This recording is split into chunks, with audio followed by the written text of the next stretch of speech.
Amalia Rocas llevaba 9 años enseñando biología en la escuela municipal. El trabajo era rutinario, a veces agotador, pero estaba acostumbrada al ruido de los pasillos, al olor a tiza y a las constantes quejas de los padres sobre las notas.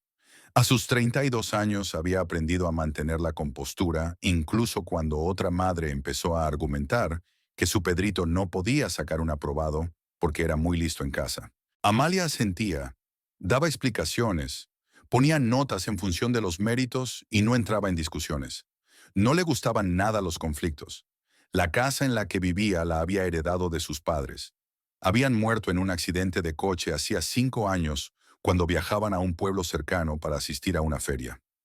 Amalia no estaba casada entonces. Vivía sola en esta espaciosa casa de una calle tranquila. Iba a trabajar, a veces quedaba con su amiga Isidora y por las tardes leía o veía series de televisión. El coche también era de sus padres, viejo pero fiable.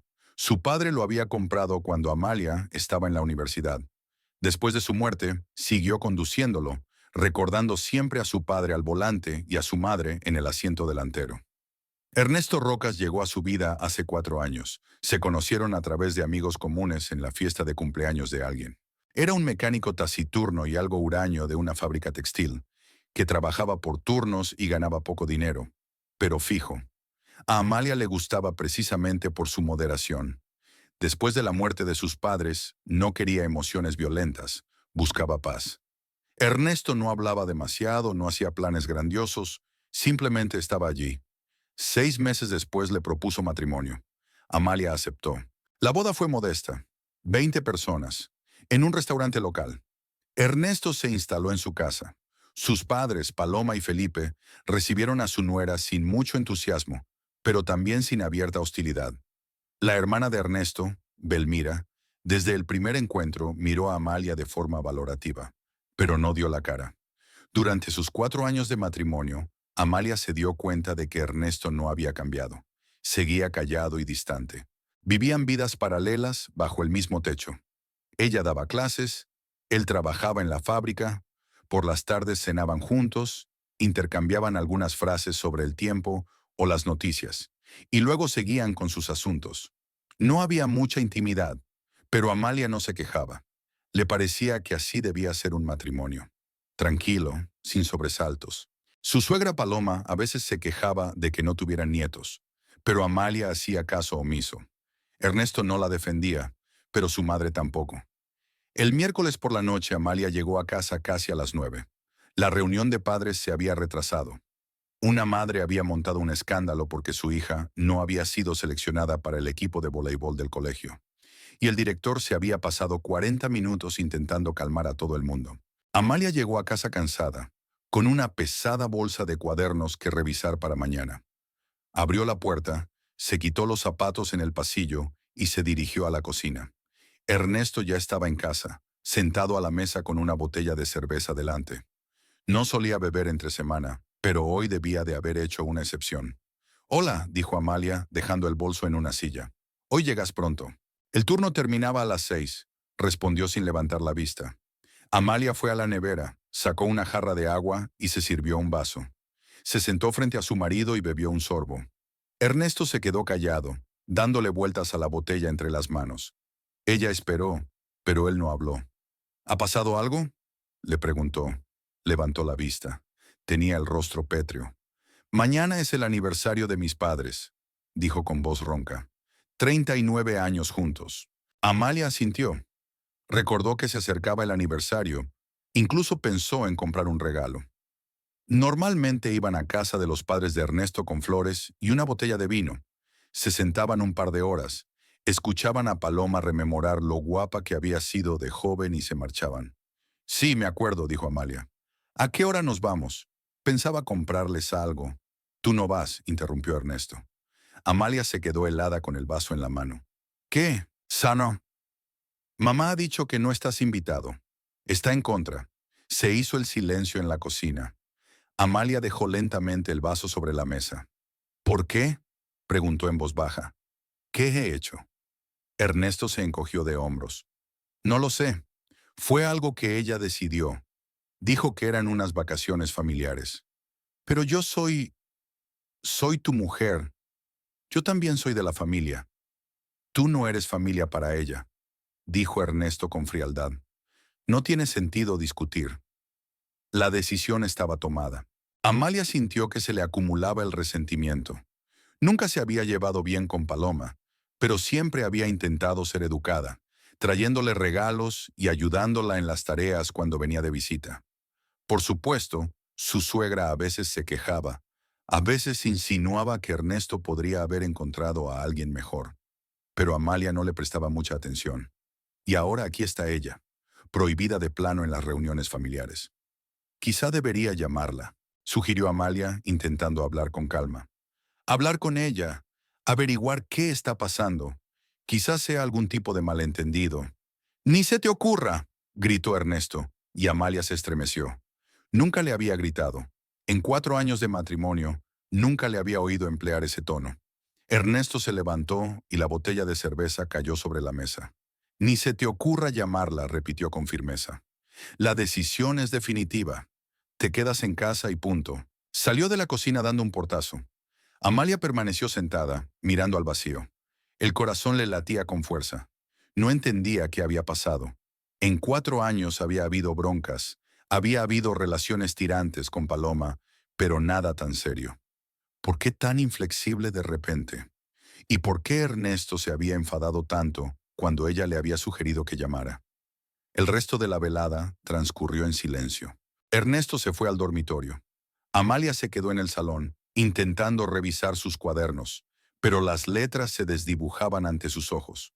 No podía concentrarse. Su mente daba vueltas a las preguntas. ¿Qué había hecho mal? ¿Había dicho algo malo en su última visita? ¿O es que Paloma se había ofendido por alguna minucia de la que Amalia no se había percatado? Pero entonces, ¿por qué Ernesto no daba explicaciones, sino que se limitaba a exigir silencio y obediencia? Durante la noche apenas durmió. Se quedó con los ojos abiertos, escuchando los ronquidos de Ernesto en su lado de la cama y repasando en su mente todas las conversaciones con sus padres. Nada especial. Las frases de cortesía de siempre, los temas de siempre. A Paloma, por supuesto, le gustaba dar instrucciones, insinuar que Amalia no era lo bastante buena para su hijo, pero siempre era así. Felipe casi nunca decía nada, más bien asentía y daba la razón a su mujer. Belmira era reservada, venía poco, y cuando lo hacía, hablaba más con su hermano que con Amalia. Todo seguía igual. ¿Por qué de repente? Por la mañana, Ernesto se levantó temprano, hizo las maletas en silencio y se marchó sin despedirse. Amalia oyó el portazo de la puerta principal, el motor de su moto arrancar, el sonido se desvaneció en la distancia. Se levantó, preparó café, se sentó en la cocina y miró por la ventana. Era jueves. No tenía colegio hasta la hora de comer. Podía quedarse en casa. Intentó hacer algo de limpieza. Luego se puso a cocinar, pero sus manos lo hacían todo como máquinas y sus pensamientos estaban muy lejos. A la hora de comer, no aguantó más y llamó a Isidora. Su amiga estaba trabajando en el hospital, pero contestó al teléfono. ¿Qué te pasa?, preguntó Isidora inmediatamente al oír la voz de Amalia. Amalia habló brevemente del aniversario, de la prohibición, de la reacción de Ernesto.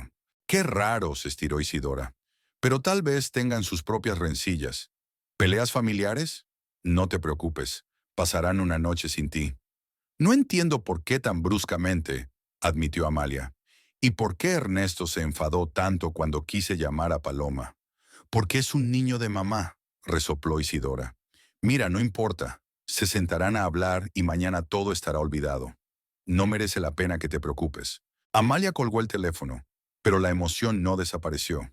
Al contrario, cada hora que pasaba crecía en su interior una vaga inquietud. No podía explicar de dónde venía, pero ahí estaba. Algo iba mal. Algo en la forma en que Ernesto la había mirado la noche anterior, en la forma en que había hablado. Fría, casi extraño. Hacia las 3 de la tarde, Amalia no pudo más. Cogió las llaves del coche, se puso un jersey ligero y salió de casa. Se puso al volante y cruzó la ciudad. Los padres de Ernesto vivían en las afueras de la ciudad, en una casita con las paredes descascarilladas y la valla inclinada. Amalia había estado allí docenas de veces. Se sabía la carretera de memoria. Su corazón se aceleró mientras conducía. No sabía por qué iba, qué quería ver, pero no podía quedarse en casa. La casa estaba tranquila, con el coche de Felipe y la moto de Ernesto aparcados delante. Amalia paró en una calle vecina, se bajó y caminó. Hacía tanto calor que el aire daba escalofríos. Las ventanas de la casa estaban abiertas. Paloma no tenía aire acondicionado y siempre se quejaba del calor. Amalia se acercó en silencio, escondiéndose detrás de los arbustos de adelfas que había junto a la valla. Una de las ventanas del salón estaba entreabierta y se oían voces. Se quedó inmóvil, escuchando. Había varias personas hablando dentro. Amalia reconoció la voz de Paloma, luego la de Felipe, luego la de Ernesto. Alguien más. Belmira, creo. ¿Cuándo empezamos? Era la voz de Paloma, irritada y exigente. Pronto, mamá, pronto, respondió Ernesto. Gutiérrez dijo que todo está listo. Solo tenemos que traer los papeles. ¿Estás seguro de que no hará trampas? Preguntó Felipe. Por 500 soles aceptó. Pero, ¿y si pide más? No lo hará, dijo Ernesto. Él mismo lo ofreció. Necesita dinero, está endeudado.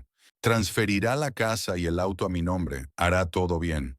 En retrospectiva, como si me lo hubiera dado antes de la boda. Amalia se quedó sin aliento. ¿Qué? ¿De qué están hablando? ¿Y si sospecha algo? Era la voz de Belmira. No es tonta. No sospechará nada, respondió Ernesto con frialdad. Le diré que nuestro matrimonio no funciona, que quiero el divorcio, que se vaya. Yo me quedaré con la casa y el coche. Por fin, suspiró Paloma. Todos estos años aguantando a esta advenediza, pensábamos que por tener una casa era mejor que los demás, y ahora todo quedará en familia. ¿Y si va a la policía? Preguntó Belmira. No lo hará, dijo Felipe. Óscar lo encubrirá. Lo ha prometido. Tiene contactos. Es capitán. En todo caso, dirá que los documentos están en regla, que no hay irregularidades. Exacto, confirmó Ernesto. Óscar es su propio hombre. Es un hombre de familia. Amalia sintió que se le entumecían las manos. Se agarró a una rama de adelfa, incapaz de moverse. Hablaban de ella, de su casa, de su coche. El plan era llevárselo todo. Lo registrarían a través de un notario que habían comprado. Y luego simplemente echarla. Y a Ernesto, su marido. Él era el cerebro. Lo sabía todo. Es más, lo planeó todo. Dentro de la casa, Belmira reía. Vaya, hermano, eres más astuto de lo que pensaba. Esperaste 4 años, ¿no? Debiste hacer lo correcto, dijo Ernesto. Primero tenía que conseguir que confiara en mí, para que no esperara un truco. Y ahora es el momento. Amalia soltó la rama, dio un paso atrás. Le temblaban las piernas. Se dio la vuelta y caminó rápidamente hacia el coche. Se puso al volante y arrancó el motor. Le temblaban tanto las manos que apenas podía sujetar el volante. Volvió a casa sin saber cómo conducía. Todo a su alrededor estaba borroso. En casa, cerró la puerta. Fue al salón y se sentó en el sofá. Se quedó allí sentada, mirando la pared. Sus pensamientos eran confusos. 4 años. 4 años de matrimonio. 4 años en los que pensó que vivía con un marido callado y retraído. Y todo este tiempo ha estado planeando robárselo todo. La casa que dejaron sus padres, el coche que su padre le compró como regalo. Todo. Y no está solo.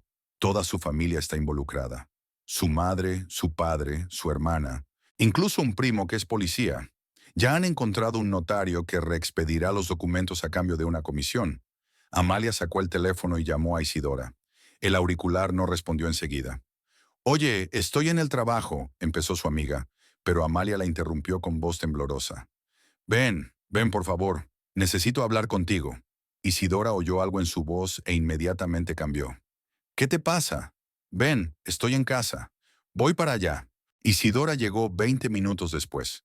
Amalia abrió la puerta y su amiga se dio cuenta enseguida de que la cosa iba en serio. Tenía la cara blanca y los ojos rojos. ¿Qué te pasa?, preguntó Isidora entrando en el salón. Amalia se sentó en el sofá y se abrazó a sí misma. Fui a verlos, dijo en voz baja. A ver a los padres de Ernesto, no sé por qué. No podía quedarme en casa. Fui a la casa y la ventana estaba abierta. Les oí hablar. ¿Y? Planean llevarse mi casa y mi coche. Le temblaba la voz a Amalia. Encontraron a un notario, Gutiérrez, que le transferirá todo a Ernesto por 500 soles, con fecha atrasada. Luego Ernesto me dirá que quiere el divorcio y tendré que mudarme. Isidora se quedó en silencio, mirando a su amiga. Luego exhaló lentamente. ¿Estás segura? ¿Seguro que lo has entendido bien? Los oí con mis propios oídos, dijo Amalia. Ernesto habló su madre. Su hermana también estaba allí. Estaban discutiendo los detalles. Dijeron que si iba a la policía, Oscar, el primo de Ernesto, lo cubriría todo. Es capitán. Isidora se levantó, cruzó la habitación y se detuvo. Así que es inútil ir a la policía, dijo con rigidez. Su pariente está ahí sentado, y ya han comprado al notario. Lo tienen todo. Amalia asintió sin levantar la vista. ¿Qué voy a hacer? Isidora se acercó, se sentó a su lado y cogió la mano de su amiga. Tienes que pensar por ti misma, dijo sombríamente. Si la policía no te ayuda, tendrás que buscar otra salida. Pero primero cálmate, y no finjas saber nada. Actúa con normalidad. Antes de que se den cuenta de que lo sabes, tienes tiempo. Amalia miró a su amiga. ¿Tiempo para qué? Para averiguar cómo protegerte, respondió Isidora. Porque esperar a que cambien de opinión es una tontería. Ya han tomado una decisión. Lo único que queda por hacer es actuar. Durante los 3 días siguientes, Amalia vivió como en un sueño, o mejor dicho, como en una extraña obra de teatro, en la que se interpretaba a sí misma. Por la mañana se levantó a la hora habitual, preparó café y el desayuno. Ernesto se sentó a la mesa. Ella le sirvió una taza y le puso delante un plato de huevos revueltos. Intercambiaron algunas frases sobre el tiempo que hacía hoy, sobre lo que habían oído en la tele acerca de la subida del precio de la gasolina. Ernesto asintió, masticó, se terminó el café y se fue a trabajar. Amalia lavó los platos, se preparó para ir al colegio, hizo los deberes, revisó sus cuadernos. Por la noche volvía a casa, preparaba la cena, ponía la mesa. Ernesto volvía a casa. Cenaban y de nuevo hablaban de cosas cotidianas, de arreglar el grifo del baño, de los vecinos que estaban reformando el cuarto de baño y hacían ruido. Lo mismo de siempre.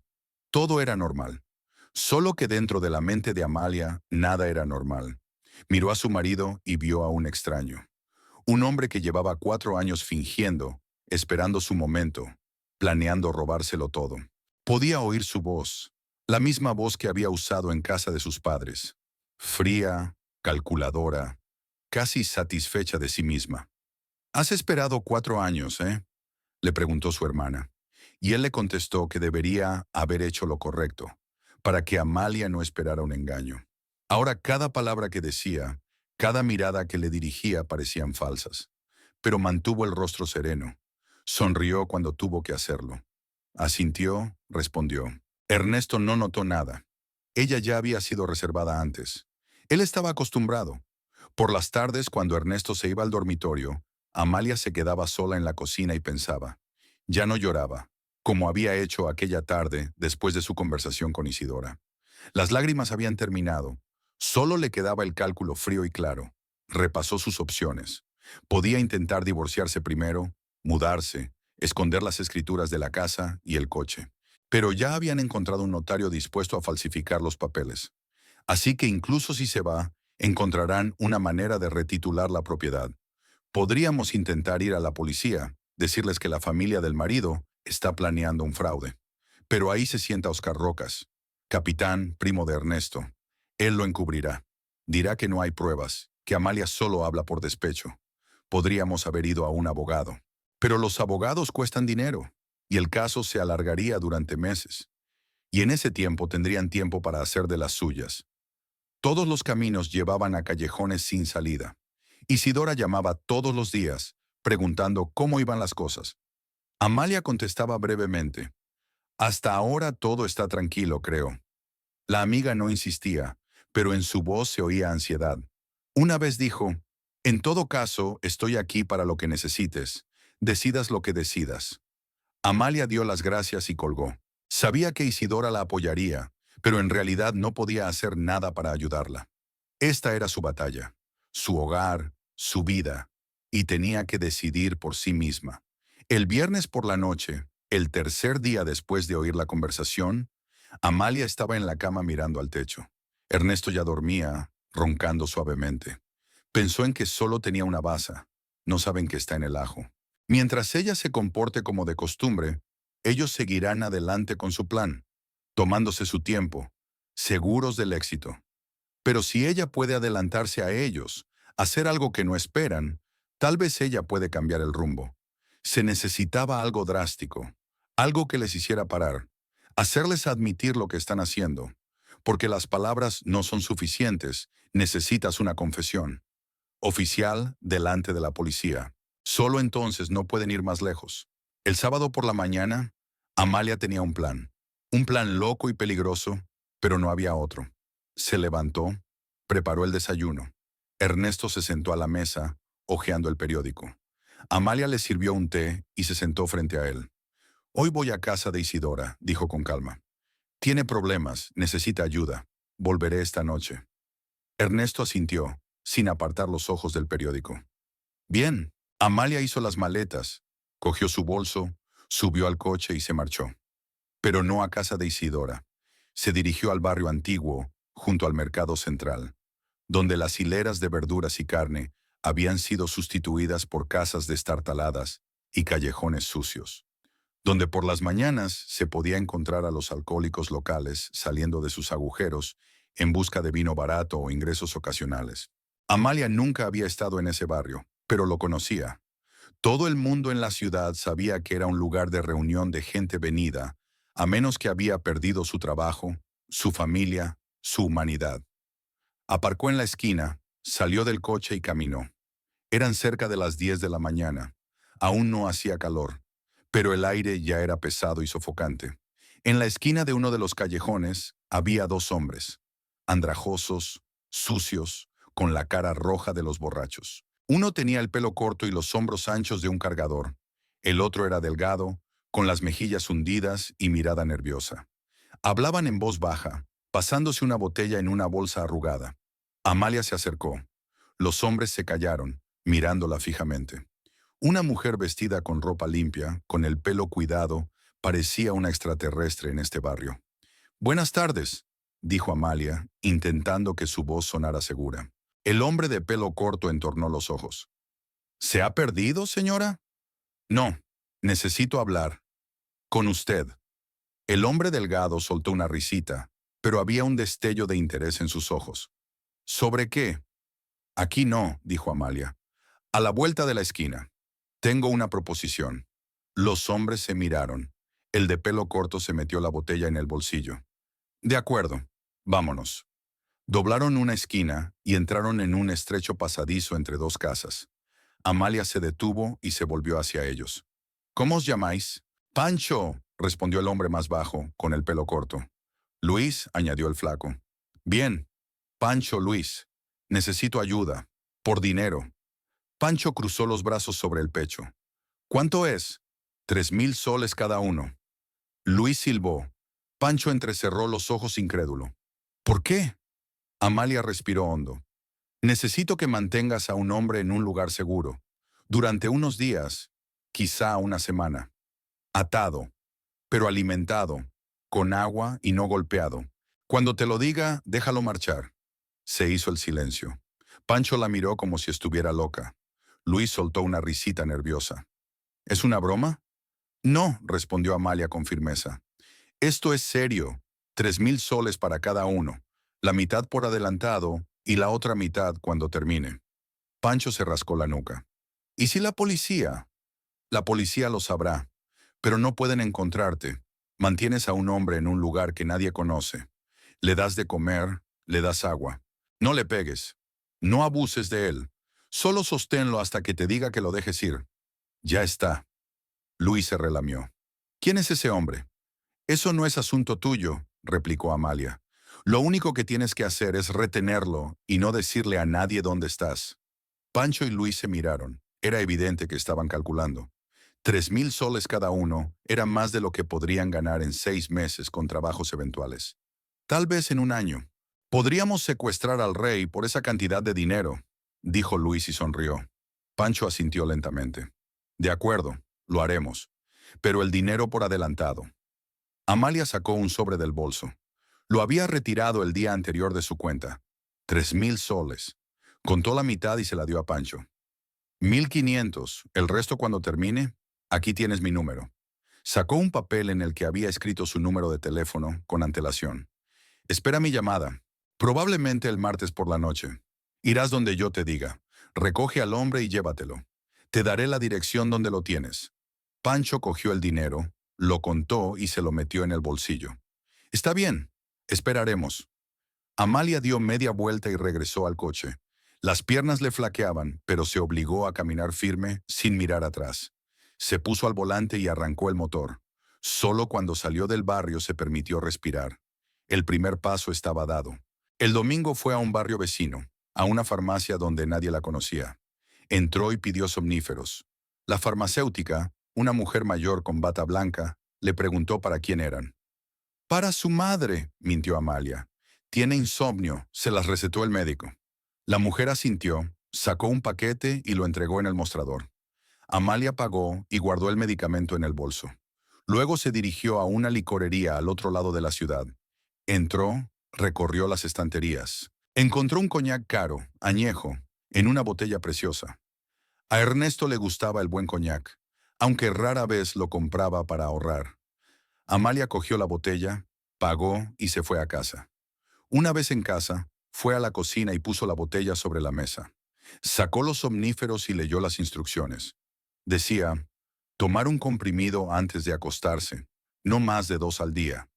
Exceder la dosis puede provocar sueño profundo y depresión respiratoria. Amalia tomó 6 pastillas, las trituró hasta convertirlas en polvo. Abrió con cuidado la botella de coñac y vertió el polvo en su interior. Agitó la botella para disolver el polvo. Cerró el corcho. La colocó en un lugar destacado de la mesa de la cocina. Ernesto volvió a casa del trabajo el lunes por la noche, como de costumbre. Entró en la cocina, vio el frasco y enarcó las cejas. ¿Qué es esto? Coñac, contestó Amalia, de pie junto a los fogones. Lo vi rebajado en la tienda, así que pensé en invitarte. Ernesto cogió la botella, le dio vueltas entre las manos y leyó la etiqueta. Está bueno. Bueno, bébetelo si quieres, dijo Amalia con indiferencia. Devolvió la botella y se sentó a la mesa. Amalia sirvió la cena y comieron en silencio. Ernesto seguía mirando la botella pero no la abría. Amalia no insistió. Sabía que tarde o temprano él no se resistiría. El martes por la noche, Ernesto volvió del trabajo cansado e irritable. Dejó el bolso en el pasillo, entró en la cocina y se dejó caer en una silla. Amalia le puso en silencio un plato de sopa delante. Comió, se reclinó en la silla y miró la botella. Creo que esta noche me tomaré una copa, dijo. Amalia se encogió de hombros. Como quieras. Ernesto se levantó, cogió un vaso del armario, abrió la botella y se sirvió. Se lo bebió de un trago, hizo una mueca y se sirvió otro. Amalia estaba de pie junto al fregadero, lavando los platos. El corazón le latía tan fuerte que parecía oírse en toda la cocina. Pero no se volvió, siguió fregando los platos. Ernesto bebió un segundo vaso, se sirvió un tercero. Luego se levantó, cogió la botella y el vaso y se fue al salón. Amalia se limpió las manos, esperó unos minutos y le siguió. Ernesto estaba sentado en el sofá, terminando su tercer vaso. Tenía la cara enrojecida y la mirada perdida. «Buen coñac», murmuró. Amalia se sentó en el sillón de enfrente, cogió un libro y fingió leer. Ernesto dejó la copa sobre la mesita y se recostó en los cojines. Se le cerraban los ojos. Intentó decir algo, pero las palabras le salían arrastradas. Luego dejó caer la cabeza hacia un lado y se quedó en silencio. Amalia dejó el libro a un lado, se levantó y se acercó. Se inclinó y le tomó el pulso en el cuello. Era estable, tranquilo. La respiración también era regular. Se enderezó, sacó el teléfono y marcó el número de Pancho. «¿Sí?», respondió él con voz ronca. «Ven, ahora mismo voy. Te enviaré la dirección. Vámonos». Amalia envió un mensaje con la dirección de su casa. Fue al dormitorio, sacó la cuerda que había comprado por adelantado en la ferretería. Llevó un trapo limpio a la cocina. Volví al salón y lo dejé todo junto al sofá. Se sentó en el sillón, cruzó las manos sobre el regazo. Esperé. 20 minutos después, una vieja camioneta se detuvo frente a la casa. Amalia salió y abrió la puerta. Pancho y Luis salieron de la cabina y se dirigieron al porche. Estaban más sobrios que la última vez y parecían recogidos. ¿Dónde?, preguntó brevemente Pancho. Amalia los condujo al salón, señaló a Ernesto. Pancho silbó. Está durmiendo profundamente. Átalo, dijo Amalia. Las manos, los pies, y ciérrale la boca para que no grite cuando se despierte. Pancho asintió. Luis y él se pusieron a trabajar rápidamente, como si no fuera la primera vez que lo hacían. Ataron a Ernesto con cuerdas, fuertemente, con profesionalidad. Luis lo amordazó con un trapo, lo ató por detrás. Ernesto ni se movió. ¿Hacia dónde?, preguntó Pancho. Amalia le tendió una hoja de papel con una dirección. Un almacén abandonado a la salida del pueblo. He estado allí, lo he comprobado. No hay nadie, está cerrado, pero se puede entrar por un agujero en la verja del fondo. Hay una habitación dentro con una puerta que se cierra. Manténlo ahí. Aliméntalo, dale agua. Pero no lo dejes fuera de contacto ni un minuto. ¿Y la comida?, preguntó Luis. Cómprala. Toma. Amalia le tendió más billetes. Para comida y agua, y para gasolina. Pancho cogió el dinero y asintió. Ya veo. ¿Cuánto tiempo hay que guardarlo? No lo sé. Quizá unos días, quizá una semana. Te llamaré cuando tenga que soltarte. Hasta entonces, guarda silencio. No digas una palabra a nadie. Si alguien pregunta, tú no sabes nada. Ya veo, dijo Pancho. Nos las arreglaremos. Levantaron a Ernesto, uno por debajo de los hombros, el otro por debajo de los pies. Lo sacaron al porche y lo metieron en la parte trasera de la camioneta. Pancho lo cubrió con una lona vieja. Se puso al volante, Luis a su lado. El motor arrancó, la camioneta se puso en marcha y desapareció al doblar la esquina. Amalia cerró la puerta y entró en el salón. Se sentó en el sofá donde Ernesto acababa de estar tumbado. Le temblaban las manos. La cerró en un puño, pero el temblor no desaparecía. Todo su cuerpo temblaba. Se rodeó con los brazos, se inclinó hacia adelante y por primera vez en toda la semana se permitió llorar. Lloró largo rato, en voz baja, casi en silencio. Las lágrimas le corrían por la cara y caían al suelo. No se las secó, simplemente lloró, dejando salir todo lo que se acumulaba en su interior. Miedo, desesperación, rabia, dolor. Entonces las lágrimas cesaron. Amalia levantó la cabeza y se secó la cara con la manga. Se levantó, fue al baño y se lavó la cara con agua fría. Se miró en el espejo. Tenía la cara hinchada y los ojos enrojecidos, pero su mirada era firme. Había hecho lo que tenía que hacer. Ahora solo le quedaba esperar y seguir adelante. Amalia pasó la noche en vela, tumbada en la cama, contemplando la oscuridad y escuchando el silencio de la casa. Por primera vez en 4 años estaba sola. Ernesto no roncaba en su lado de la cama. No daba vueltas en la cama. No se levantaba por la noche para ir al baño. El silencio era total, casi sonoro. Amalia escuchaba cada sonido de la calle, cada susurro. Esperaba que llamaran a la puerta, que entrara la policía. Pero no ocurrió nada. La ciudad dormía. Por la mañana se levantó temprano, a las 6. Se duchó, se vistió, tomó café. Tenía las manos tranquilas y la cabeza despejada. Sabía lo que tenía que hacer. Se sentó en la mesa de la cocina, sacó el teléfono y buscó el número de Paloma. Se quedó mirando la pantalla unos segundos y pulsó llamar. Sonó, largo y tendido. Amalia esperó. Por fin descolgó el teléfono. ¿Diga? La voz de Paloma sonaba triste, somnolienta. ¿Quién es a estas horas? Soy Amalia, dijo rotundamente. Hubo una pausa. Entonces la voz de su suegra se volvió áspera. ¿Qué queréis? ¿Dónde está Ernesto? No llamó ayer, y el teléfono no contesta. Lo sé, dijo Amalia con calma. Ernesto está en mi casa. ¿Qué? ¿Cómo que lo tienes? Está en un lugar seguro. No lo encontrarás. Paloma guardó silencio un segundo, y luego su voz estalló. ¿Qué haces, loca? ¿Dónde está mi hijo? Conozco tu plan, continuó Amalia en el mismo tono uniforme. Lo del notario Gutiérrez, que querías transferir mi casa y mi coche a Ernesto, sobre Óscar prometiendo encubrir el fraude. Lo oí todo. El jueves, cuando celebrabais vuestro aniversario, me paré bajo la ventana y escuché cómo planeabas robarme. El silencio al otro lado del cable se hizo sepulcral. Amalia continuó. Ernesto volverá cuando confieses a la policía que intentaste el fraude. Hasta que eso ocurra, se quedará donde está ahora. Paloma guardó silencio un momento más y luego gritó. «Estás enferma. Estás loco. Te meteremos en la cárcel. Oscar lo organizará todo. Te pudrirás entre rejas». «Pruébame», respondió Amalia y cortó la llamada. Dejó el teléfono sobre la mesa.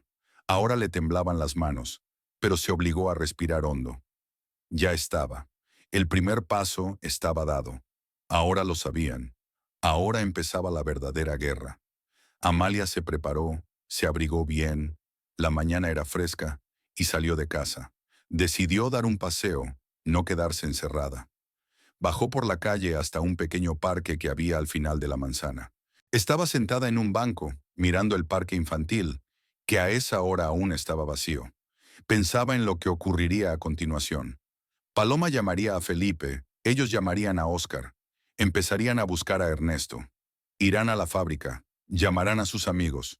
Luego irán a buscarla. O vendrán todos a la vez con la policía.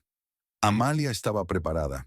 Su única baza era que no sabían dónde estaba Ernesto, y no lo sabrían hasta que ella se lo dijera. Se sentó en el banco durante una hora y se fue a casa. Justo al entrar, oyó el ruido de un coche. Miró por la ventana y el viejo sedán de Felipe se detuvo frente a la casa, frenando bruscamente. Del coche cayeron 3 personas: Paloma, Felipe y Belmira. Paloma fue la primera, con la cara desencajada por la rabia. «¡Amalia!», gritó antes de llegar al porche. «¡Sal de una vez!». Los vecinos empezaron a mirar por las ventanas. Amalia suspiró, abrió la puerta y salió al porche. Paloma voló hasta ella y le pinchó en el pecho con el dedo. «¿Dónde está mi hijo? Dímelo ya». «En un lugar seguro», respondió Amalia con calma. «Ya te lo he dicho». «Tú lo secuestraste», chilló Paloma. «Es un delito. Irás a la cárcel». «Pasad», dijo Amalia, mirando a los vecinos. «No hagamos un espectáculo en la calle». Se dio la vuelta y entró en casa. Paloma, Felipe y Belmira la siguieron. Amalia cerró la puerta y entró en el salón. Se agolparon en la puerta.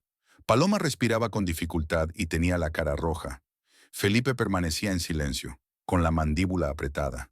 Belmira miró a Amalia con ira mal disimulada. «Siéntense», sugirió Amalia señalando el sofá. «Nos quedaremos de pie», gritó Paloma. «Dinos dónde está Ernesto, o llamamos a la policía ahora mismo». «Llámalos», dijo Amalia. «Pensaba ir yo misma». Felipe dio un paso adelante. Su voz era tranquila pero dura como el acero. «No tienes ni idea de con quién te estás metiendo, niña. Tenemos contactos. Podemos hacer que te arrepientas del día en que naciste». «Ya me arrepiento del día en que me casé con tu hijo», replicó Amalia. «Durante 4 años fingió, esperando el momento adecuado para quitarme todo lo que mis padres me dejaron. Y todos estabais en ello». Belmira resopló.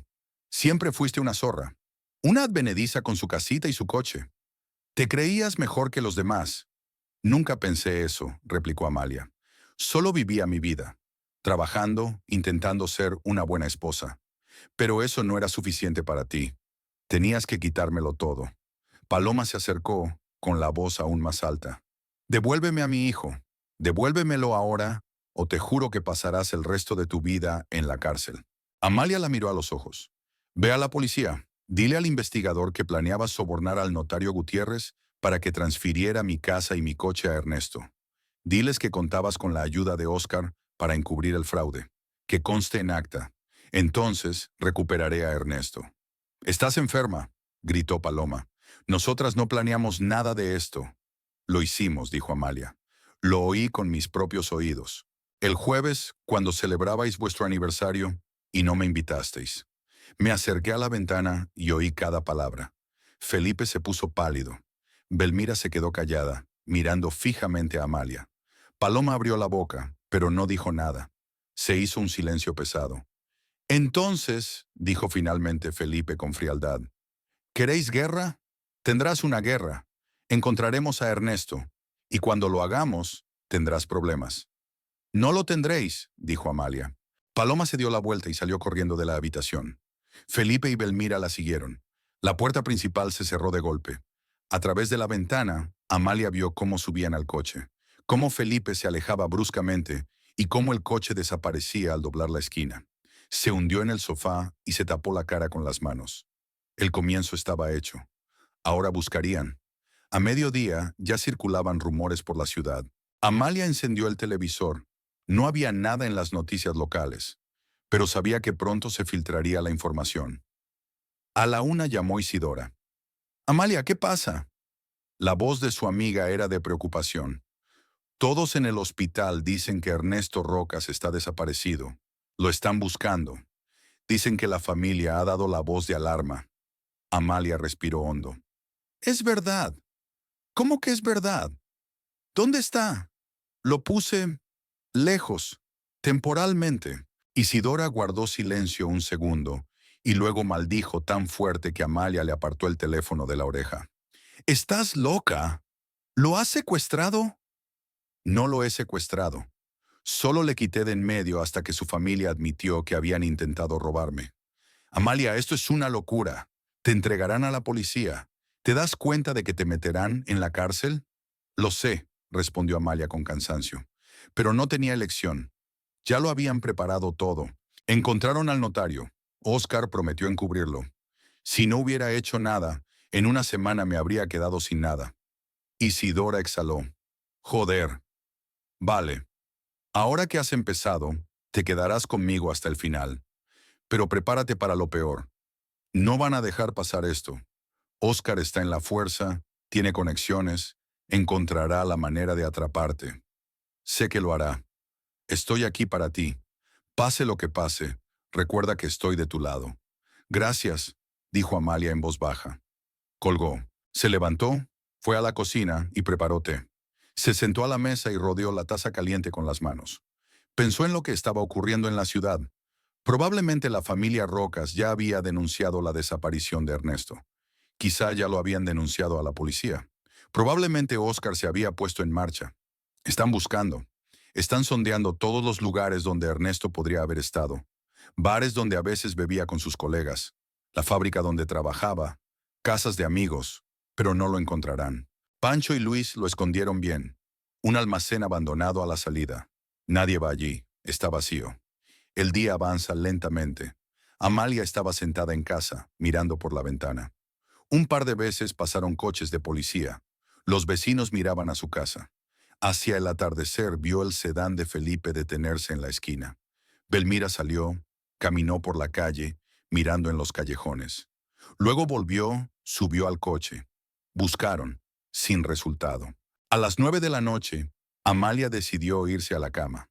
Subió al dormitorio, se desnudó, se tumbó bajo el edredón, cerró los ojos e intentó dormir. Pero no funcionó. Se quedó tumbada, escuchando el silencio. Pensaba en Ernesto. Me preguntaba si estaría despierto. ¿Se daría cuenta de lo que había pasado?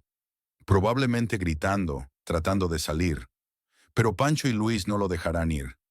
Saben que hay suficiente dinero en juego para que les dure un año.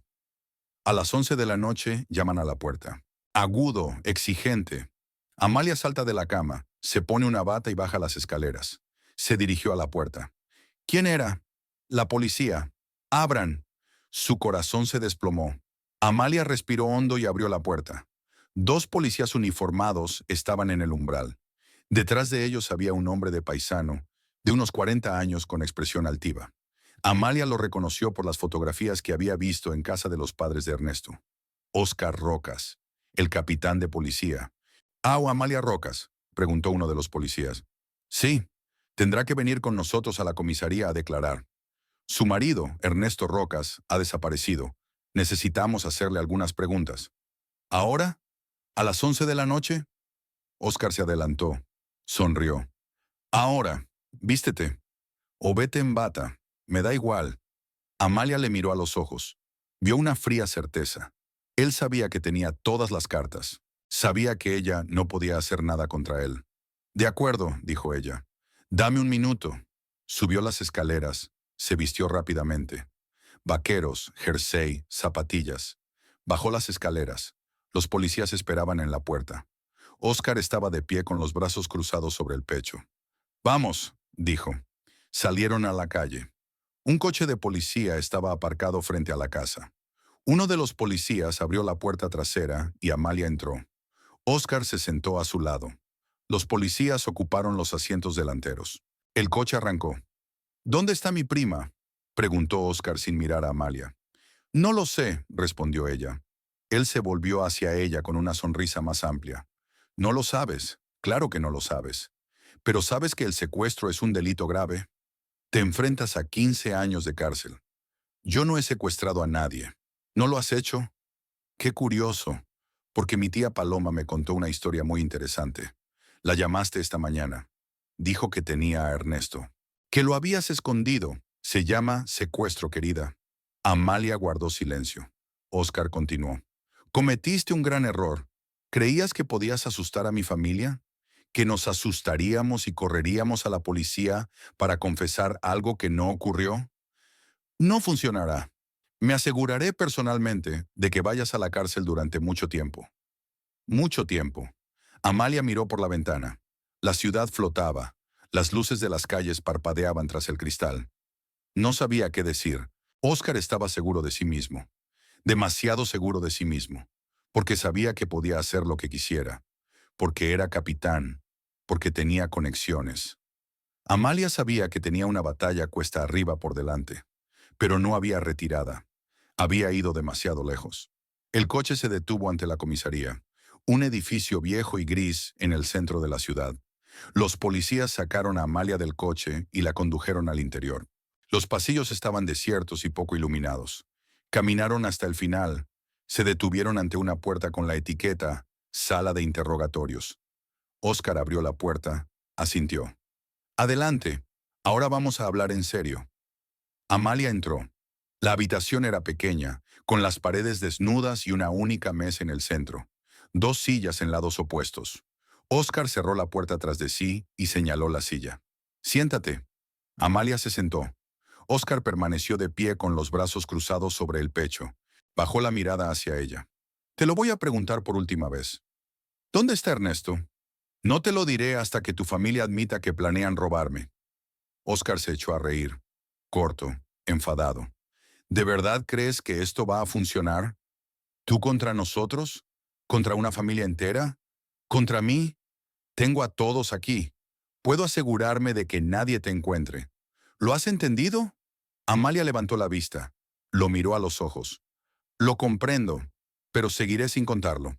Oscar se inclinó y apoyó las manos en la mesa. Entonces prepárate para quedarte aquí sentada mucho tiempo. ¡Mucho tiempo! Oscar salió de la sala de interrogatorios dando un portazo. Amalia se quedó sentada sola, mirando las paredes grises y desnudas. Pasaron 10 minutos y la puerta volvió a abrirse. Entró otro hombre, de unos 50 años, vestido de paisano, con el rostro cansado y las sienes encanecidas. Llevaba una chaqueta arrugada y la corbata floja. Llevaba en la mano una carpeta con documentos y parecía no haber dormido en días. Se sentó frente a Amalia, dejó la carpeta sobre la mesa y la miró atentamente. Me llamo Alejandro Carrión, dijo en voz baja. Soy investigador. Me encargaré de su caso. Amalia asintió en silencio. Carrión abrió la carpeta, sacó un bolígrafo y se dispuso a escribir. Cuénteme lo que ha pasado. ¿Dónde está su marido, Ernesto Rocas? Está a salvo, contestó Amalia con rotundidad. ¿Cómo que a salvo? Quiere decir que no le pasará nada. Está alimentado.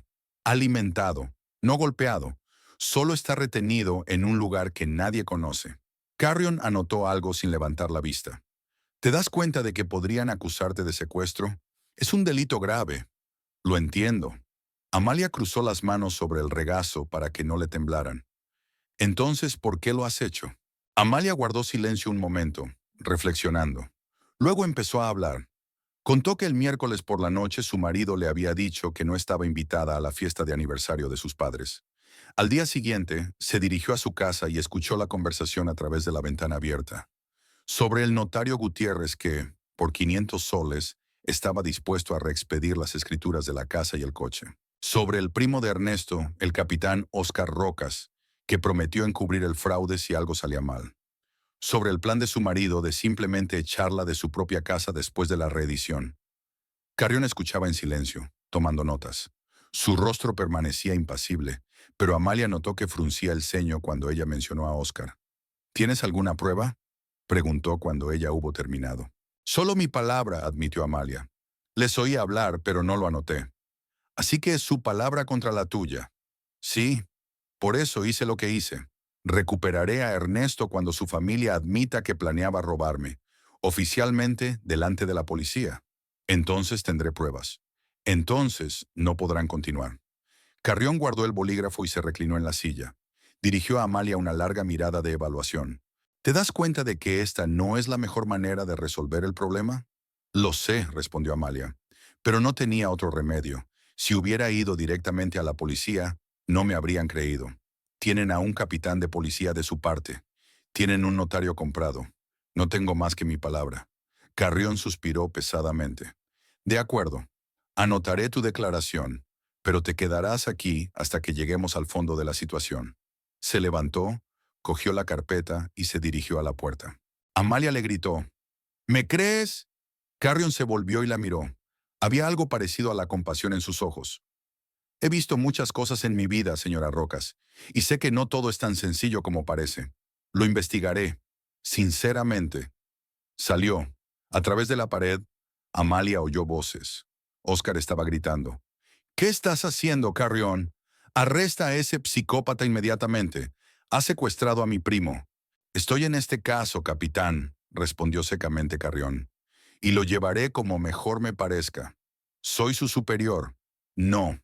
Tenemos departamentos diferentes, y en las investigaciones solo respondo ante el fiscal, así que no interfiera en mi trabajo. Llamaron a la puerta, luego silencio. Unos minutos después, un joven policía entró y se llevó a Amalia a su celda. Era una habitación pequeña, con literas estrechas, un lavabo sucio en un rincón y barrotes en la ventana. Amalia se sentó en las literas y se abrazó a sí misma. Por primera vez en días, se permitió sentir miedo. Miedo real y frío. Estaba en prisión. Enfrente tenía a una familia poderosa con un capitán de policía entre sus filas. No tenía pruebas, solo su palabra contra la de ellos. Y un plan que podía fallar en cualquier momento. La noche se hizo interminable. Amalia yacía despierta en las duras literas, mirando al techo. Pensaba en Ernesto. Me preguntaba cómo estaría, gritando a Pancho y Luis, amenazándolos, o callado, dándose cuenta de que no cambiaría nada. Amalia imaginó su cara cuando despertó atado en el almacén abandonado. Sorpresa, luego rabia, luego miedo. No sintió pena por él, ni un poco. La había traicionado. 4 años viviendo con ella, compartiendo su cama, comiendo lo que ella cocinaba, y todo mientras planeaba robarle. No, no sentía pena por él. Por la mañana, llevaron el desayuno a la celda. Pan, queso y una taza de café frío. Amalia comió un poco, aunque no consiguió tragar nada. A las 10 vino un policía a decirle que la llamaba un investigador. La llevó a la sala de interrogatorios. Carrión estaba sentado ante un escritorio con una pila de papeles delante. Siéntese, asintió. Amalia se sentó. Carrión la miró. He comprobado la información que me diste. El notario Gutiérrez existe. Lleva 20 años trabajando en la ciudad. Su reputación no es la más limpia. Ha habido denuncias contra él, sospechas de falsificación de documentos, pero nada probado. Su casa y su coche están a su nombre y los papeles están en regla. Su marido no tiene nada que ver con ellos. Amalia asintió. Decía la verdad. No he dicho que no te crea, replicó Carrión, pero ¿ves cuál es el problema? No tengo pruebas de que la familia de tu marido planeara el fraude. Solo su palabra. Y tienen al capitán Oscar Rocas, que me presionará todo lo que pueda. Ya lo sé. Entonces explícame cómo vas a salir de esta situación. Tienes prisionero a un hombre. Eso es un crimen. Aunque tu historia sea cierta, aunque realmente hayan planeado engañarte, ha infringido la ley. Amalia le miró a los ojos. Recuperaré a Ernesto cuando sus padres confiesen, cuando te digan oficialmente que planeaban sobornar al notario y robar mi propiedad. Entonces tendré pruebas. Entonces podrás traerlos. Y entonces no me quedaré en la calle sin nada.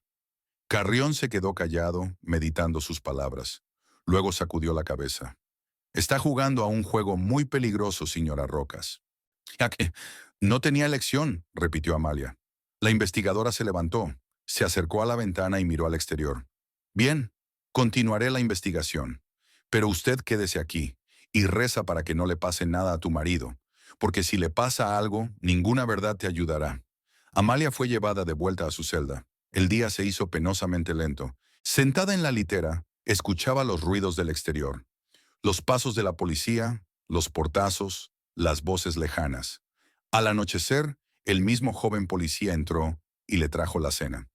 Toda la ciudad habla de ti, dijo, poniendo el plato en el borde de la cama. Está en la tele, están buscando a tu marido. Amalia no dijo nada. El policía se encogió de hombros y se marchó. A la mañana siguiente, jueves, Carrión acudió a la celda. Se sentó en el borde de la litera y miró a Amalia. La familia Rocas había anunciado una recompensa por información sobre el paradero de Ernesto. 5,000 soles. Es mucho dinero para nuestro pueblo. Amalia se quedó fría. 5,000. A Pancho y Luis les prometió 3,000 a cada uno. Ya son 6. Si alguien los veía, si se chivaban, si alguien notaba algo sospechoso en el almacén, los 5,000 de recompensa superarían la promesa de Amalia. Debes recuperar a tu marido, dijo Carrión, antes de que empeore. No, respondió Amalia con firmeza. No hasta que su familia confiese. Carrión suspiró, se levantó y salió de la celda. Amalia se quedó sola. El miedo crecía. Si Pancho y Luis cedían a la recompensa, si dejaban ir a Ernesto por su cuenta, o peor aún, lo entregaban a su familia por dinero, todo se vendría abajo. Se quedaría acusada de secuestro y sin pruebas contra la familia de su marido. Iría a la cárcel. Durante mucho tiempo. El viernes por la mañana Isidora se presentó en comisaría. Exigió ver a Amalia, discutió con el oficial de guardia hasta que éste llamó a Carrión. El investigador salió, habló con ella y la autorizó. Amalia fue conducida a la sala de visitas, tan gris y desnuda como la sala de interrogatorios.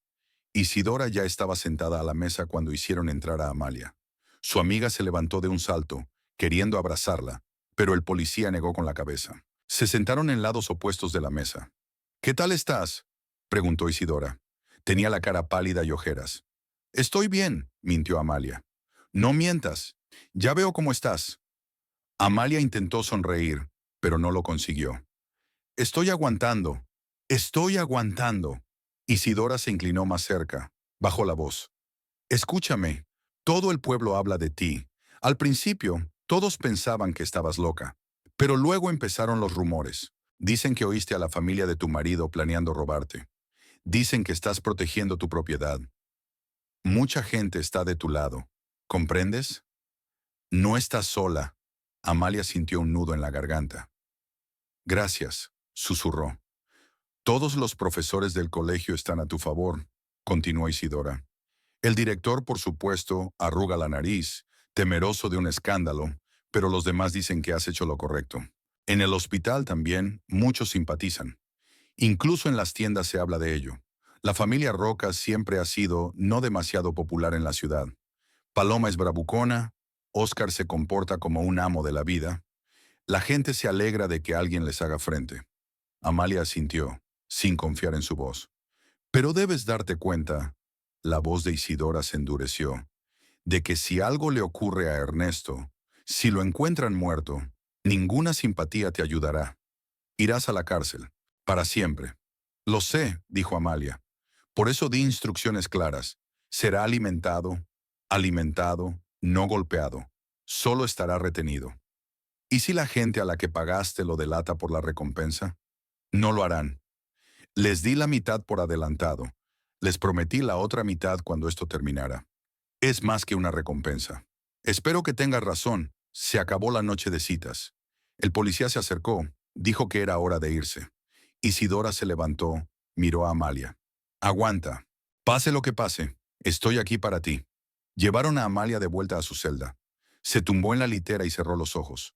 Las palabras de su amiga la habían tranquilizado un poco, pero el miedo no había desaparecido. Tener a la ciudad de su lado era bueno, pero la ciudad no puede cambiar las leyes. La ciudad no puede sacarla de la cárcel si las cosas van mal. El fin de semana transcurrió con angustiosa expectación. Amalia oía cada vez más aullidos de sirenas, coches de policía que salían y volvían. La búsqueda de Ernesto se hizo masiva. Se revisaron todas las casas abandonadas, todos los terrenos baldíos, todos los almacenes del barrio. Pero había muchos lugares abandonados. La ciudad es pequeña, pero a su alrededor hay kilómetros de descampados, edificios viejos, ruinas que nadie necesita. Se podría buscar durante semanas. El lunes por la mañana, el alcalde de la ciudad, don Emilio Torres, llegó a la estación. Un hombre mayor, de bigote gris y mirada severa. Primero mantuvo una larga conversación con Carrión en su despacho, y luego le pidió que hiciera pasar a Amalia. La condujeron al despacho del investigador. El alcalde estaba sentado en una silla, con las manos cruzadas sobre el estómago. Carrión estaba de pie junto a la ventana. «Siéntese, señora Rocas», dijo el alcalde. Amalia se sentó en la silla de enfrente. El alcalde la miró atentamente, estudiándola. «El investigador Carrión me ha contado su historia», comenzó, «y quiero oírsela contar a usted, con sus propias palabras». Amalia volvió a contarla. Fue lo mismo. La conversación escuchada, los planes de la familia, el notario, Oscar. El alcalde escuchó en silencio, con rostro impenetrable. «¿Y está segura de que su marido está vivo?», preguntó cuando ella hubo terminado. «Sí», respondió Amalia con firmeza. «No quería hacerle daño, solo justicia, solo que su familia confesara lo que tramaban». El alcalde asintió lentamente. «¿Te das cuenta de que si le pasa algo te acusarán de asesinato?». «Me doy cuenta». «Y sigue sin decirme dónde está». «No se lo diré, no hasta que sus padres confiesen». El alcalde se levantó, se acercó a la ventana y miró a la calle. Permaneció allí largo rato, en silencio. Luego se dio la vuelta. «Voy a tomar este caso bajo mi supervisión personal», dijo. «El investigador Carrión continuará la investigación, pero ahora me informará directamente a mí. El capitán Oscar Rocas será recusado de este caso debido a un conflicto de intereses. ¿Queda claro?». Carrión asintió. «Entendido, don Emilio». El alcalde volvió a mirar a Amalia. «Espero que sepa lo que hace, señora, porque si no, todos saldremos perjudicados». Salió del despacho. Amalia fue conducida a su celda. No sabía si era bueno o malo que el alcalde tomara las riendas del caso. Por un lado, Oscar ya no podía influir directamente en la investigación. Por otro, la presión había aumentado. Ahora toda la ciudad estaba pendiente del desarrollo de la historia. Ya no se trataba solo de un asunto familiar, sino de un escándalo municipal. El martes por la mañana, al séptimo día de la desaparición de Ernesto, Paloma y Felipe acudieron a la comisaría. Amalia oyó sus voces en el pasillo. Paloma lloraba, sollozaba con fuerza. Felipe decía algo en voz baja, pero le temblaba la voz. Preguntaban por Carrión. El investigador salió a su encuentro, les hizo pasar a su despacho. La puerta se cerró. Pasó una hora. Amalia estaba sentada en su celda con las manos en puños. Escuchaba el silencio. Su corazón latía tan fuerte que parecía audible para toda la comisaría. ¿Qué estaba pasando ahí dentro? ¿Habían confesado? ¿O habían venido a exigir que encerraran a Amalia inmediatamente? Por fin se abrió la puerta del despacho. Se oyeron pasos. La puerta de la celda se abrió de golpe. Carrión entró. Llevaba una carpeta en las manos. Su rostro estaba cansado, pero sus ojos eran diferentes, con algo parecido a la satisfacción. «Han confesado», dijo. Amalia se levantó de un salto de la cama. «¿Qué?». «Los padres de tu marido, Paloma y Felipe Rocas, hicieron declaraciones formales. Confesaron que planeaban sobornar al notario Gutiérrez para que transfiriera tu casa y tu coche a nombre de Ernesto. Confesaron que contaban con el capitán Oscar Rocas para encubrir el fraude si salía mal. Está todo escrito, firmado. Tengo sus declaraciones». Amalia no daba crédito a lo que oía. «Han confesado. Confesaron de verdad».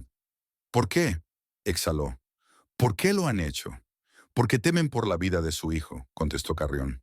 «Ha pasado una semana. No saben si está vivo o no. ¿Dónde está? ¿En qué condiciones se encuentra? Paloma Rocas me dijo que haría cualquier cosa para recuperar a su hijo, incluso si eso significa confesar un crimen». Amalia se cubrió la cara con las manos. Había funcionado. Su plan había funcionado. Ahora tenía pruebas. Un testimonio oficial. «Ahora te toca a ti», dijo Carrión con severidad. «Prometiste recuperar a tu marido cuando confesaran». «Confesaron. Cumpla su promesa». Amalia asintió. Carrión le pasó el teléfono. Haz la llamada. Amalia cogió el teléfono con manos temblorosas. Marcó el número de Pancho. Sonó. Largo, interminable. Por fin descolgó el auricular. Pancho contestó con voz ronca. Soy yo, dijo Amalia. Suéltalo, ya. Desátalo, dale agua y déjalo ir. Déjalo al lado de algún camino para que lo encuentren rápido. Lo tenemos, estamos en ello. Amalia desconectó la llamada, le dio el teléfono a Carrión. Lo encontrarán en unas horas, dijo. Carrión asintió. Espero que tengas razón. Por tu propio bien. Salió de la celda. Amalia se sentó en la litera y se abrazó a sí misma. Ahora solo le quedaba esperar. Esperar y rezar para que Pancho y Luis realmente dejaran ir a Ernesto. Que se pusiera bien, que su plan se llevara a cabo como ella quería. El tiempo pasaba insoportablemente lento. Amalia estaba tumbada en las literas, mirando al techo, contando los minutos. Pasó una hora. Pasaron 2, 3. Por fin se oyeron voces en el pasillo, pasos rápidos. La puerta de la celda se abrió de golpe. Carrión entró. Le han encontrado, dijo. A su marido, junto a la carretera, en las afueras. Vivo. Amalia cerró los ojos, exhaló. Funcionó. Funcionó. Se lo llevan al hospital, continuó Carrión. Está sucio, delgado, magullado, pero los médicos dicen que no es nada grave. Vivirá. Amalia asintió sin abrir los ojos. Sintió que el peso que había estado pesando sobre sus hombros toda esta semana se desvanecía. Ernesto estaba vivo. Sus padres habían confesado. Ella tenía pruebas. Ahora dependía del tribunal. El juicio estaba programado exactamente un mes después de que Ernesto fuera encontrado a un lado de la carretera. Un mes en el que el pueblo no habló de otra cosa. Amalia fue puesta en libertad bajo fianza. Prometió no salir de la ciudad hasta que terminara el juicio y regresó a casa. A una casa vacía y silenciosa en la que ya no estaba Ernesto. No más ronquidos por la noche, no más botas de trabajo tiradas en el pasillo, no más botellas de cerveza medio vacías en la mesa de la cocina. Amalia recorrió las habitaciones, tocó las paredes, los muebles, las ventanas. Todo era suyo, la casa de sus padres, su hogar, y ahora sabía que nadie se la podía quitar. Ernesto salió del hospital una semana después. Los médicos dijeron que estaba bien. Deshidratación leve, hematomas, pérdida de peso, pero nada grave. Volvió con sus padres, a su pequeña casa en las afueras de la ciudad, y nunca volvió a acercarse a Amalia. Ella solo lo vio una vez, por casualidad, cuando pasaba en coche por delante del mercado. Estaba de pie junto a los puestos de verduras, delgado, demacrado, con una chaqueta arrugada. Vio su coche y miró en su dirección. Sus ojos se cruzaron un segundo. Luego se dio la vuelta y se alejó. Amalia pasó sin detenerse. Isidora venía todas las tardes. Traía comida, sopa, pasteles, fruta, porque sabía que Amalia apenas comía. Se sentaba con ella en la cocina, preparaba té y le contaba las noticias. Oscar Rocas ha sido suspendido como capitán de policía. La fiscalía inició una revisión interna para averiguar hasta qué punto estaba implicado en los planes de su familia, si había abusado de su cargo. Oscar estaba enfadado, amenazado, pero no podía hacer nada. El alcalde ordenó personalmente una investigación. También se llamó al notario Gutiérrez para interrogarle. Él, por supuesto, lo negó todo. Dijo que nunca había sugerido falsificar documentos, que eran calumnias, que su reputación era intachable.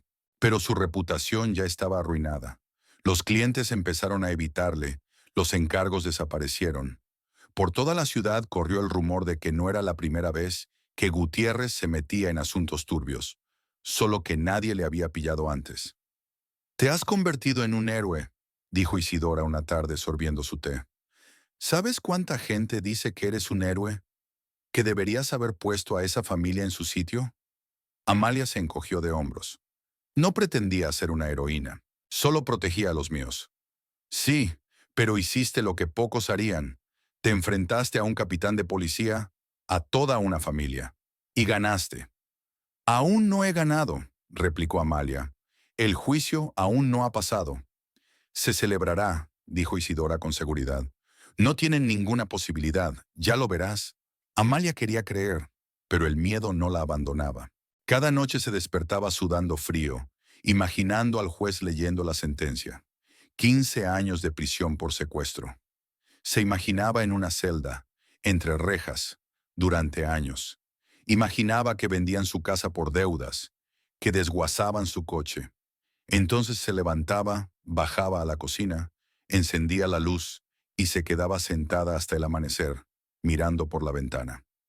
El día del juicio llegó el miércoles, a las 10 de la mañana. Amalia se levantó temprano, a las 6, aunque había puesto el despertador a las 7.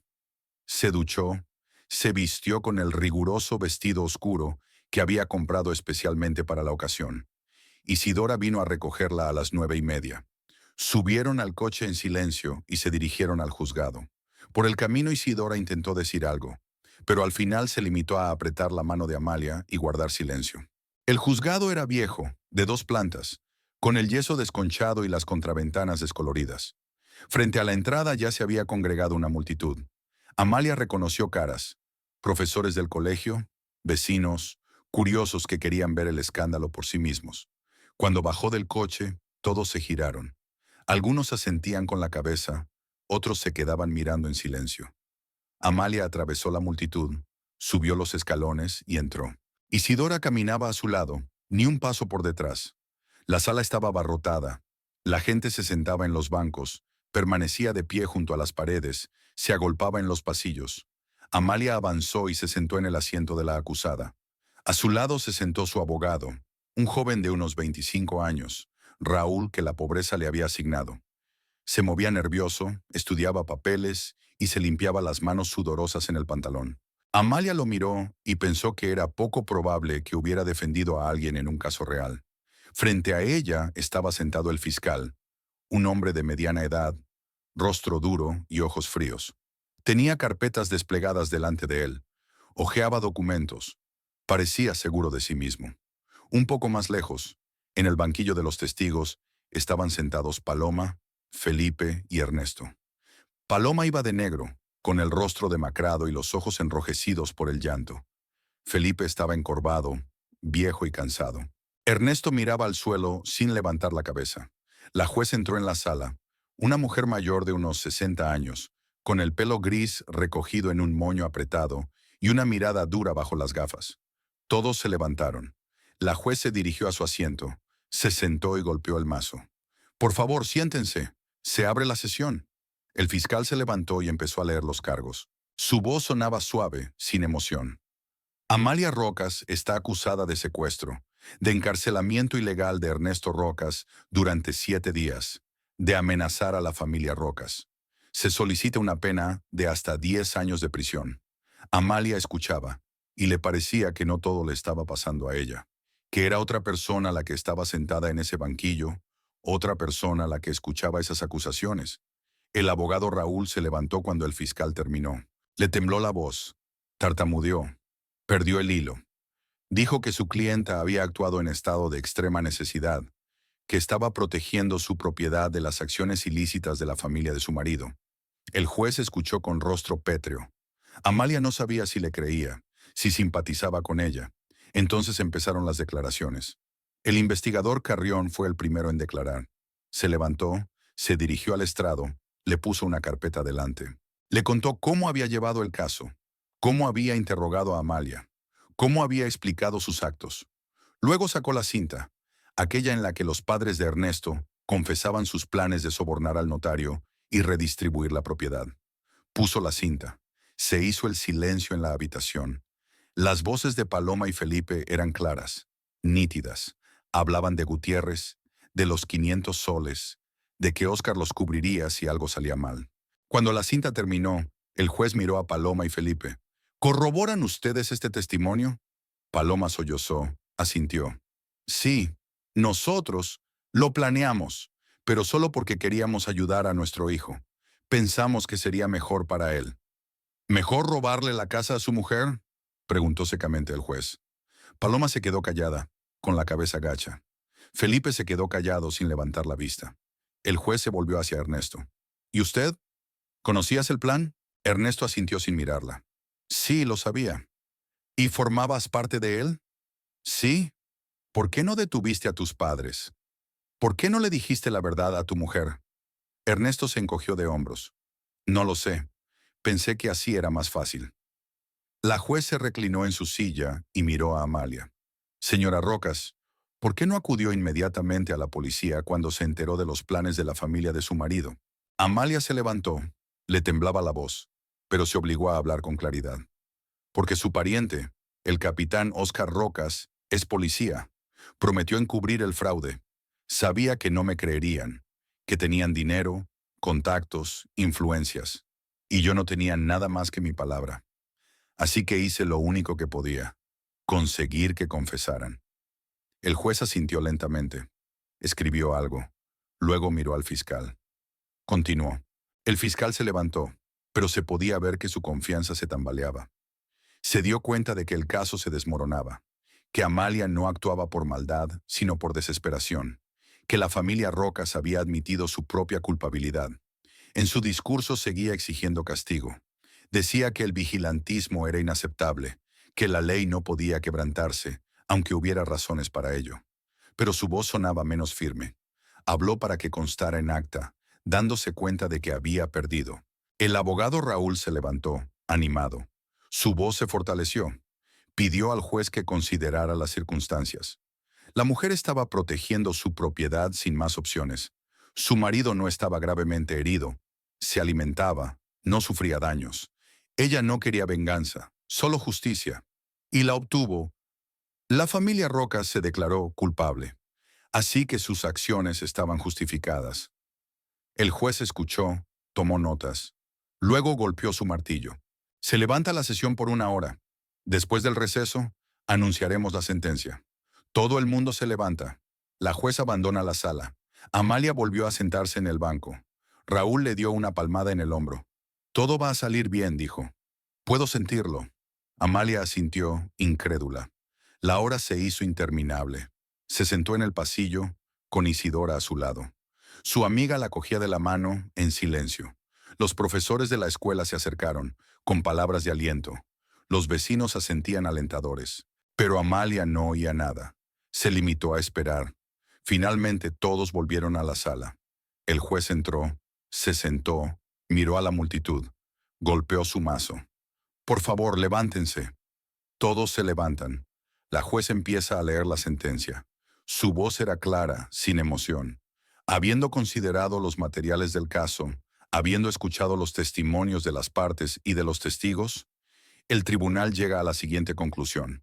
Amalia Rocas actuó en condiciones de extrema necesidad en defensa de su legítima propiedad contra las acciones ilegales de la familia de su marido. El tribunal tiene en cuenta que acudir a la policía no garantizaba la justicia debido al conflicto de intereses del capitán Oscar Rocas. El tribunal también tiene en cuenta que Ernesto Rocas no resultó gravemente herido y fue liberado inmediatamente después de ser reconocido por su familia. En base a lo anterior, el tribunal ordena: se absuelve a Amalia Rocas y se retiran todos los cargos.